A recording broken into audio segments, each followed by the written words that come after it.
We hear the stories all the time. Man gets 20 to life for deadly assault, or women sentenced to 10 years for drug trafficking. More men and women are being sent to jail or prison every day, and even more are simply sitting in jails to await their trials. Why are there so many people behind bars?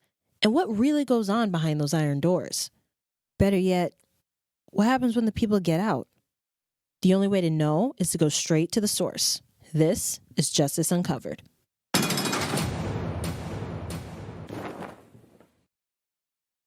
My guest for today had a bit of a back and forth with the criminal justice system in his earlier days.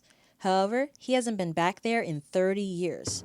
Today we talk about his struggles in that time with employment and re-understanding society as we know it. I hope this opens your eyes the way it did mine. Good afternoon. Good afternoon, yes. I do want to kind of get a little bit of basic information. So first of all, what is your line of work right now? I'm retired. Well, I'm on disability. Okay. How long were you incarcerated for? Okay, it all depends on which time. Okay, because the last time I was incarcerated, it was for a year. And then a year, and the last time before that was 6 months. And time before that was 8 years. Okay, and time for that, I think it was a year, 2.5 years. Okay. So what were all those incidents for, if you don't mind my asking? Okay, let's see. One was for CCW. That's a concealed weapon. Okay, all right. Time before that was, let's see. Well, okay, the 8-year bid I did was felonious assault, aggravated robbery, attempted murder. Okay. And the other one was like just, one was for like B&E, breaking and entering, and basically like that. Mm-hmm. How old were you when all those incidents happened? Well, my first one, I was 17, starting off at 17, I turned 18. And that's when it first started off. So you were 17 when it first started off, where you kind of had this little back and forth with the system? Yes. When were you kind of, I'll say, done with that? Because you said well, I was done as far as, I really wasn't done then. But anyway, I came home in 1990, so then after that, I did it like a year or so after that. I ended up going back for a year or whatever. But 1990 was really like the end of it for me. Okay. Around how old were you then? I was 30. All right. So this kind of covers the basic information kind of surrounding your record. However, I want to get to know your story, because that's just kind of, the what's on paper, what people will see. But I want to know what your real story is. So kind of what was, like, who you are. I want to get to know who you are and not just what would be on paper. Okay, well, it's kind of hard to say because, people change. Okay, when I first started off, I was told somebody else that I really wasn't. I was a nice guy and everything, but I was just trying to really out here in the streets myself. Because, like I said, I was out on my own since I was 16, 17, something up in that area. There, I was out on my own and everything. You know what I'm saying? So I had to more or less, not maybe 15, maybe 15, 16, I was out primarily on my own. And so I had to, make up for the things I needed, in life. And I messed around, started, doing things. I ended up doing things, ended up going to jail. Then I got out of jail, came home, and within that same year, I ended up going back for aggravated robbery, attempted murder, felonious assault, and did an 8-year bid out of that. Okay. Mm-hmm. And so, I ain't say I was a nice guy, but once you go to penitentiary changes you. You might have been a nice guy. You might not have been a real criminal. But once you go in penitentiary, it changes you into whatever. If you're not watching, especially if you're young, you're more or less manipulated by the system. You believe in, about the people around you, about the criminals around you. You know what I'm saying? You're getting indoctrinated. Now, once you get indoctrinated, you more or less think you're a criminal, or you start doing criminal things, activities, and doing, what I'm saying, thinking like criminal, Right. So you more or less been brainwashed. Basically, that's what happened. And of course, the time over the years of time, I ain't saying I'm still brainwashed. I'm just saying that it leaves penitentiary leaves a sin is sin on you. You know that the activity or how you had to live within the penitentiary is Mm-hmm. always in you. You know what I'm saying? That you have to fight for what you want, and you have to be hard. You know what I'm saying? If you get into a struggle, you fight or something, you be trying to really hurt a person. Right. Like I said, the penitentiary is still in you. So and then you don't want to argue and all this other stuff. You know what I'm saying? There's a lot of stuff involved in being when you go to penitentiary, and then when you come back out, it's hard to adjust. Right. So I guess because you did say that it's just becomes part of you because Right, you're just so you have to almost you're brainwashed in order to be able to survive in that system. right. So do you think that followed you when you were released? Yes, it did. It did. Most certainly did. It followed me because let me put it to you like when I first come home, I was a different person than I am now. You understand? I was doing things, and I was doing things I shouldn't have been doing. You know what I'm saying? Then as time went on, I started to change my mind because I didn't want to go back to the penitentiary.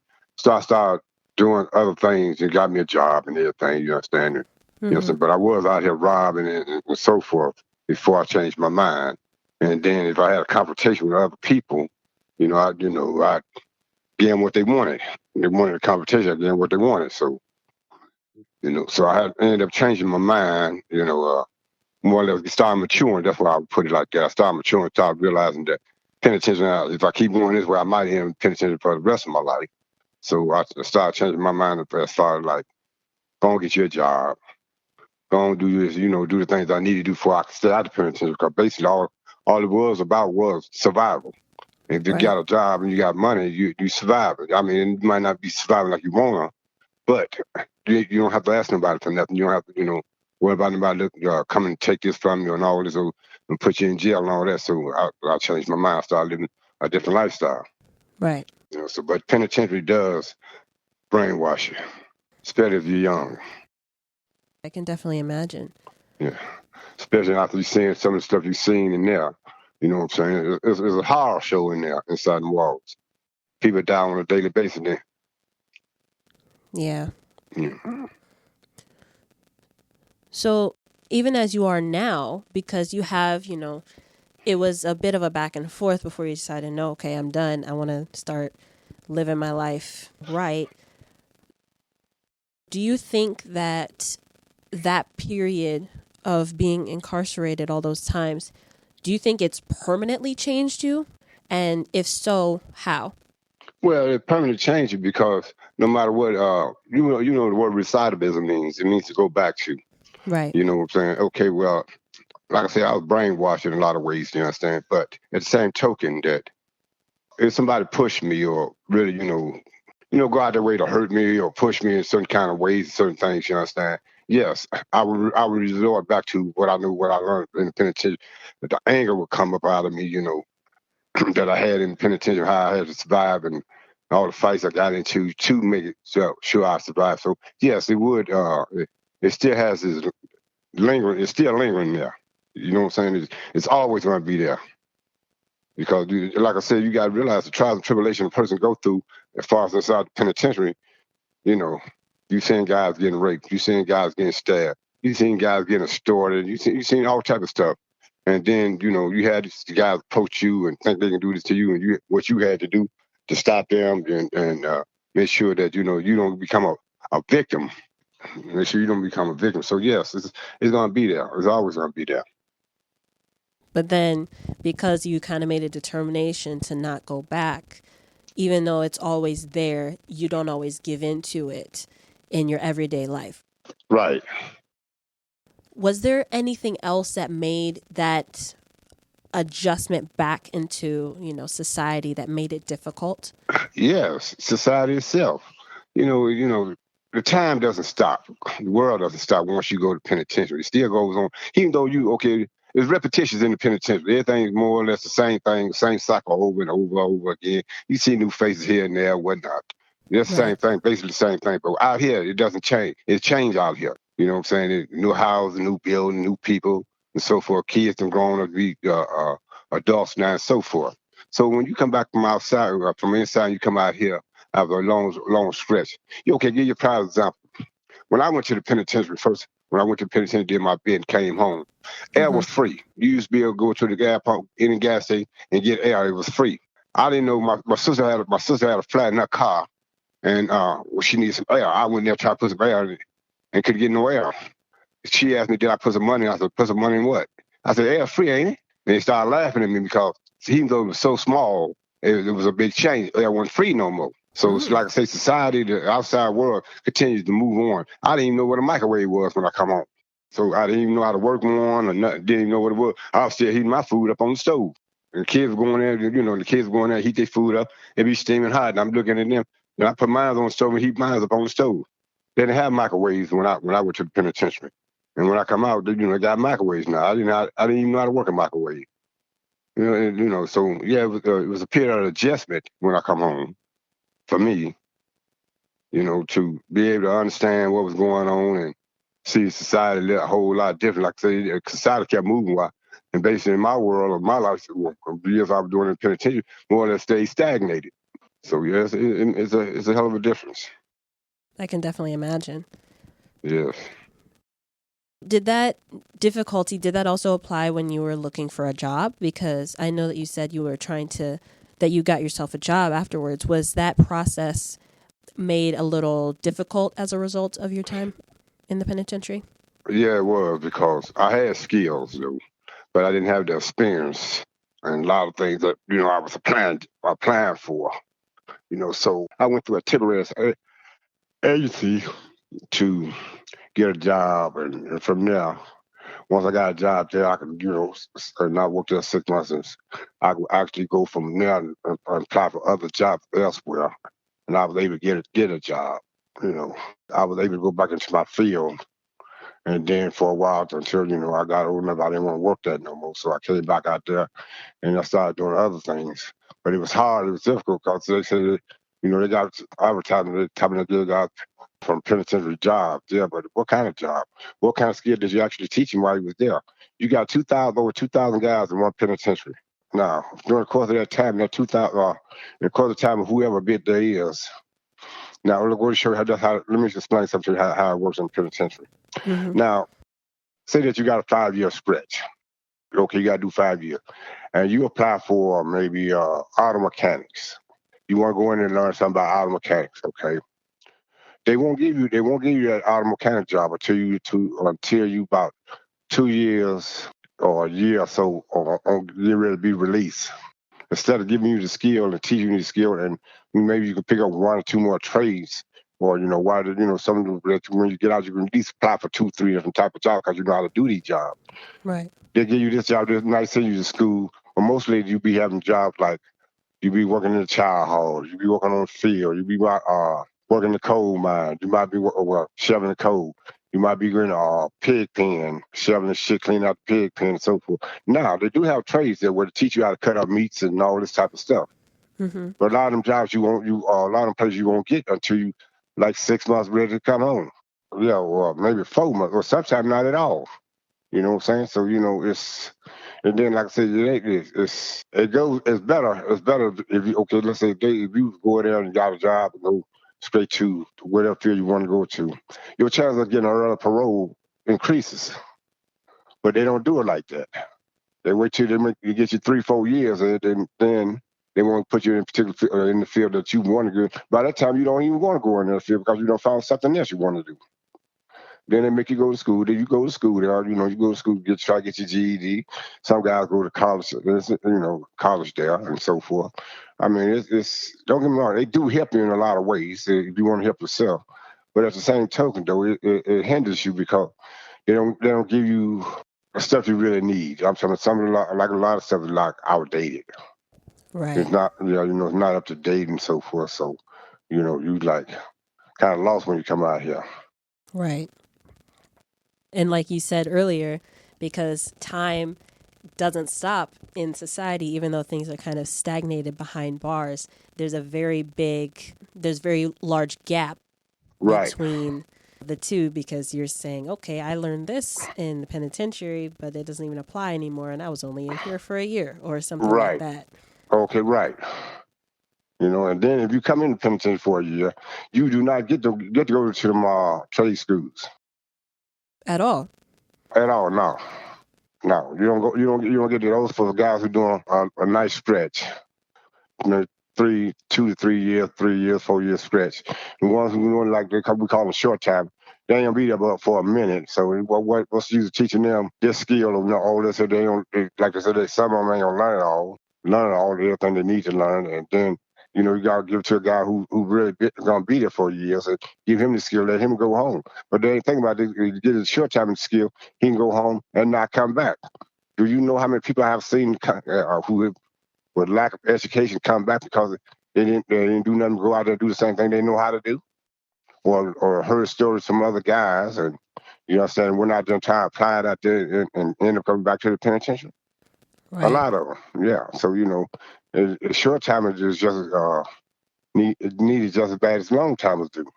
The way they have it set up, short timers don't get to go to school like that. But then they say it takes so long because you got 2,000 guys in each at least 2,000 guys in each facility. Okay, all depends on how big the facility is. So some of them have 2,300, 2,500, something like this here. But that's a lot of people too. And then you don't have the staff or the teachers, rather. You don't have the teachers to teach all these classes because they work on so much money themselves. Right.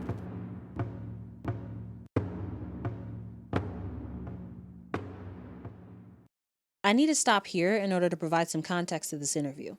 It'll be split into two parts so the significance of what's being said isn't overlooked. If you recall, my guest returned home in 1990, which means he was incarcerated in the 80s. Despite being so long ago, many of the issues he described remain true today and have actually gotten worse. For example, he mentioned how old he was when he entered the system in the first place. He was only 17. He wasn't even a legal adult yet, and he spent the next 12 years in and out of prison. That's the story of many, unfortunately. Roughly 250,000 teenagers come into contact with the criminal justice system each year, and here's the reason. They're immature, they're impulsive. The part of their brain that helps them make calculated decisions hasn't been fully developed yet, so they tend to be more reckless. As they grow, of course, they age out of that and start to understand the impact of their actions and behaviors. Some behaviors are hard to drop, though, especially after being in prison. My guest also mentioned a few of the horrors he witnessed while incarcerated and how they scarred him for life. Who wouldn't be, though? Similar to military personnel, prisoners experience a lot of trauma while serving their time, such as rape and all types of assault, including shanking, which is another word for stabbing. Inmates have to figure out how to survive by any means necessary, and living with that mindset day in and day out affects how a person perceives situations. This is even worse today because many prisons and jails are severely overcrowded, much more than they were in the 80s when my guest was imprisoned. With so many inmates to house and watch after, prison officials and staff implement a very regimented lifestyle, cut off from nearly all outside influence. Upon release, ex-cons go from having a predetermined routine with no external stimuli to having complete freedom, seemingly endless options, and new developments all at once. It can be quite overwhelming to take in and difficult to adapt to, especially if not well prepared. In the last bit, my guest touched on the inadequate preparation inmates receive prior to their release. Both now as well as then, prisoners are not taught the skills they need to succeed on the outside. Resources are few and far between, leaving teachers with little to work with, and the information and methods taught to the inmates while incarcerated no longer apply by the time they're released. This, of course, places ex-cons at an extreme disadvantage when looking and applying for jobs. Not only is this not fair, it's not right, and it's wasteful. Over 2 million people are sitting in jail or prison right now. That's 2 million less people in the workforce. At least 70 million other Americans have criminal records, thus barring many of them from working as well. Just how long will this go on? When does it end? We tackle these questions and more next time on Justice Uncovered.